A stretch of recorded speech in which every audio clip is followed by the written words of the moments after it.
Good afternoon, guys and gals, and welcome back to the channel. So today I have been at the local antique fair and I just wanted to share with you some of my pickups. Now, if you don't know, every month there is a local fair here in Scotland at Ayr in Glasgow, and it's run by Jack Fairs. Now, this isn't specifically a coin fair, but it's the best we've got here, unlike you lucky guys down in England.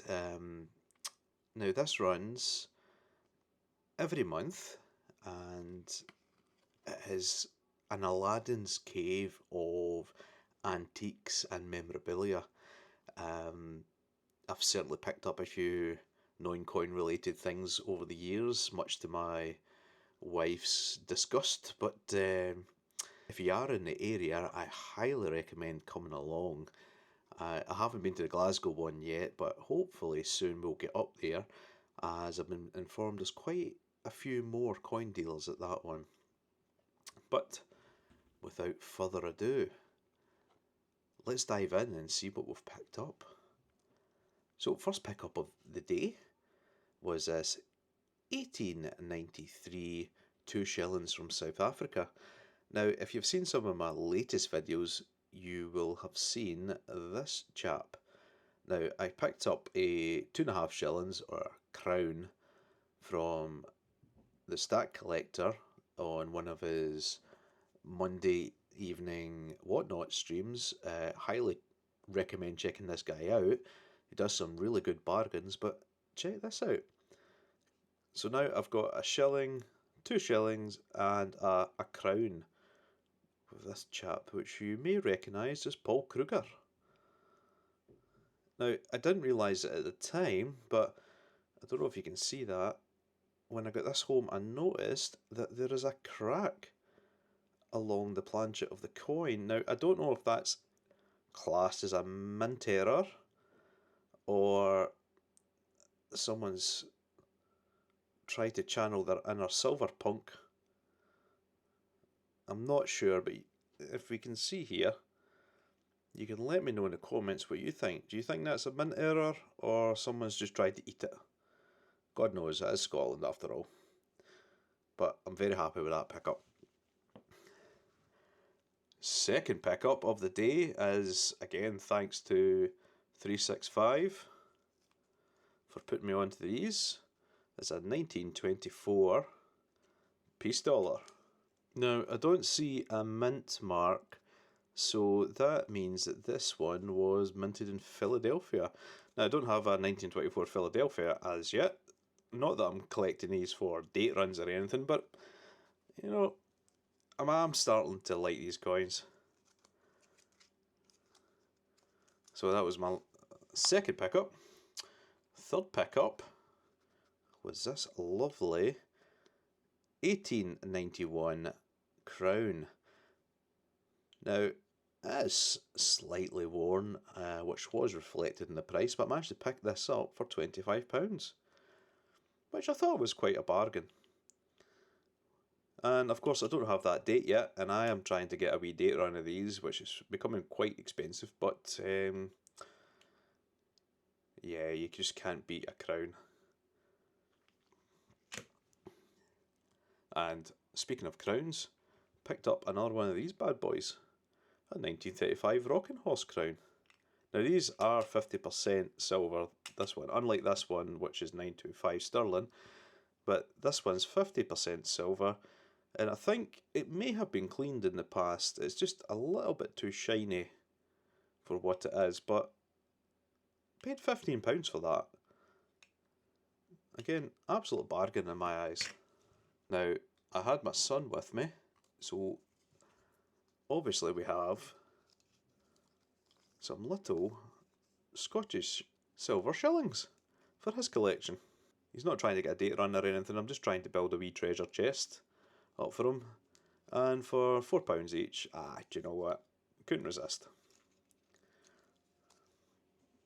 And the next pickup was an accidental pickup, but we have a 2.5 gulden from 1959, which I believe is 72% silver. Now, if you've seen, again, one of my other videos, I said I was going to get more of these, but what I didn't realise is these come in two different sizes. And the previous ones being from the late 1930s were slightly bigger and had more silver content. But obviously, I didn't have one to compare on the day, and I picked up this thinking, yeah, that's me get three. No, that's me get two of the larger size and one of these bad boys. But I mean, it's still a silver coin. It's still quite nice. And the next pickup, now I picked up a few coins to do some videos on, simply because I thought, let's represent some of the other European and worldwide countries here. So, on that note, we have got 5 Fjord from Hungary, 1947, which is 50% silver. I thought this caught my eye, and I thought, do you know what, let's try and do a wee video on that. It'd be quite funny for me to try and pronounce some of these Hungarian names, but we'll certainly give it a go. And the next one is a 1887 Decimo from Chile. Picked this up for, well, I didn't pay 170. I got this for £1. But for a half silver coin for £1, I couldn't argue. And it's a nice little coin. The next coin, which is quite shiny, is this Canadian dollar from 1988. Now, these dollars are 50% silver, but check that out. If they're a wee scratch or not, but it's certainly a lovely coin. Can't wait to do a wee video on that one. And now I've started really getting into Panama coins, and I thought, let's get some Balboas.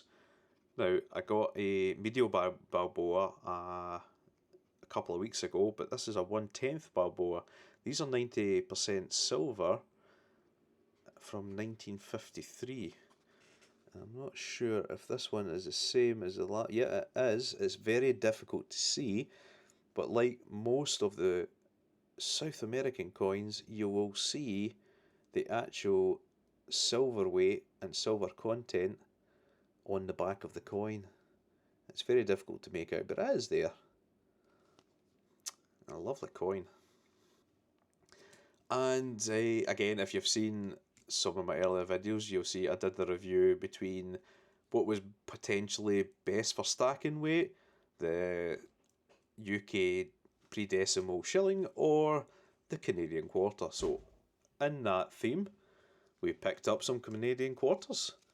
So 1, 2, 3, 4, 5, 6. We picked up another 8 Canadian quarters.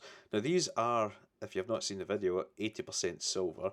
And I think for the price, we're picking these up for around spot for silver, which I can't complain. Now I paid £3 each for these, even though they're £4. I mean, I was picking up quite a bit from the guy, and like I said, if you can get to the fairs, these guys are absolute legends. They will do a deal with you. If you're nice enough about it, don't be like Jim and just go do that for a tenner. But no, that's certainly getting added to the stack.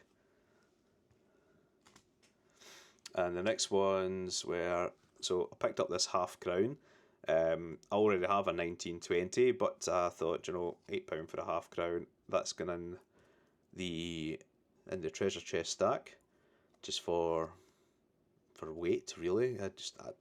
Everybody loves a half crown, really, don't they?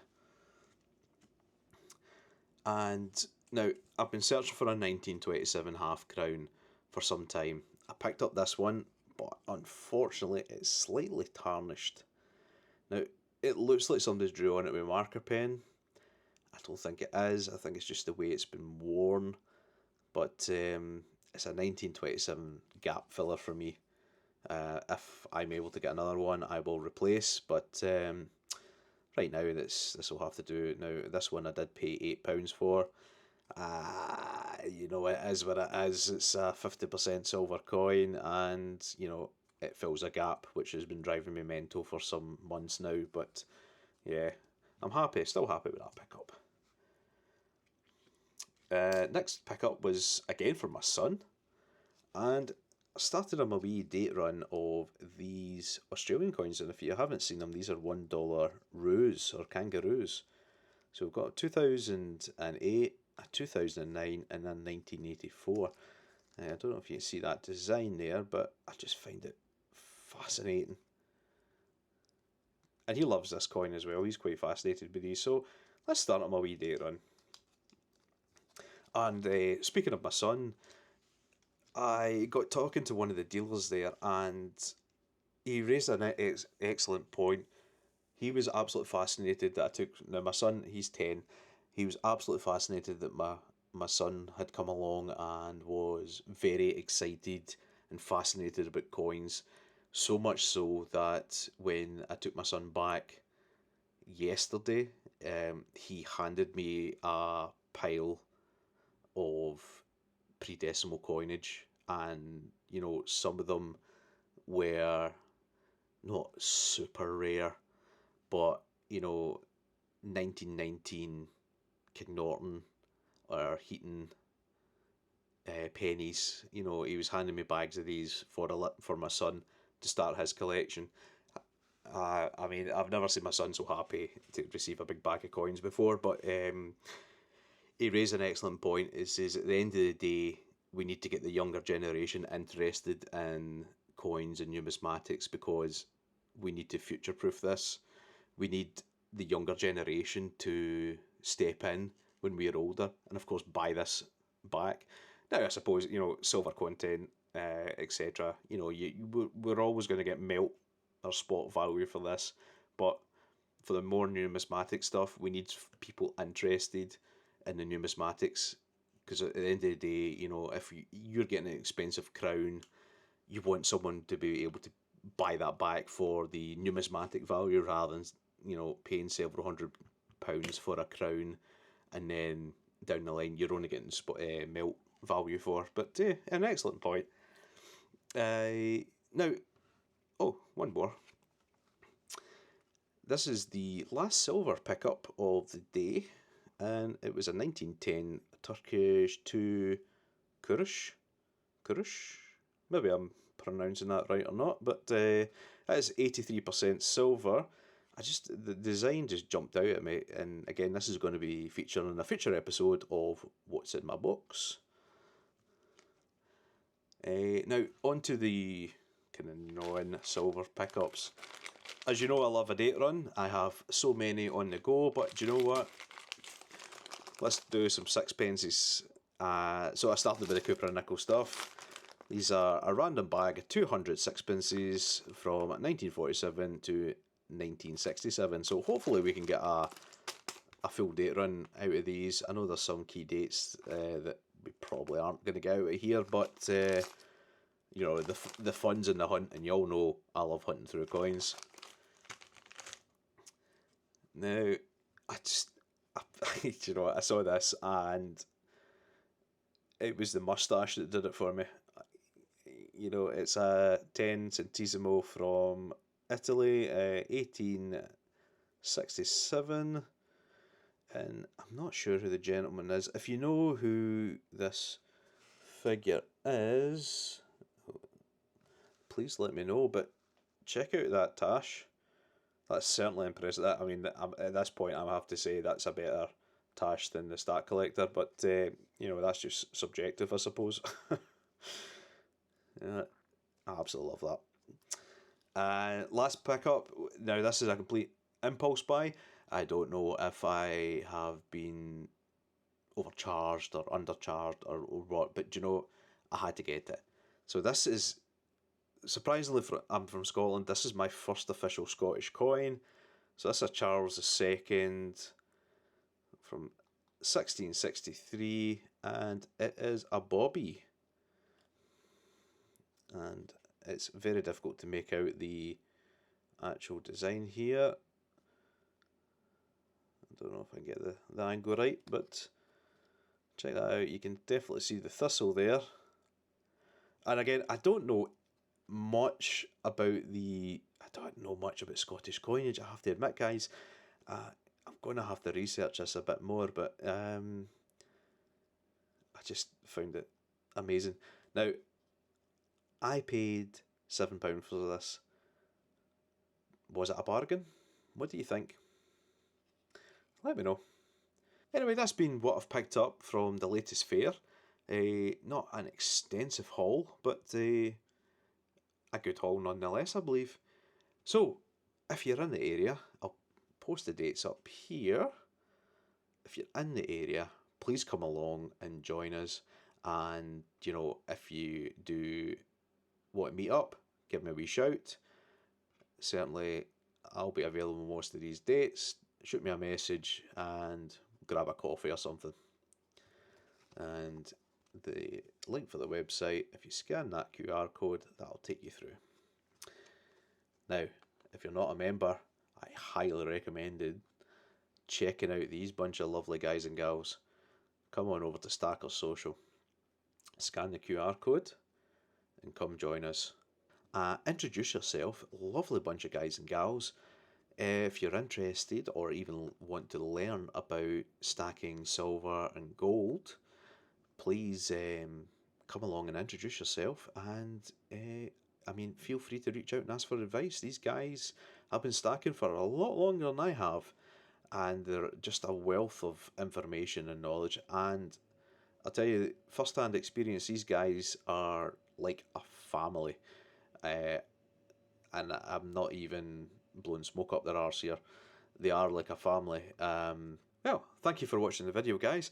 And don't forget, later on today, I will be appearing on the fantastic Sundays with Craven, starting at 4 PM tonight. So please come along. Feel free to ask any question you would like, but please be gentle. And until next time, guys,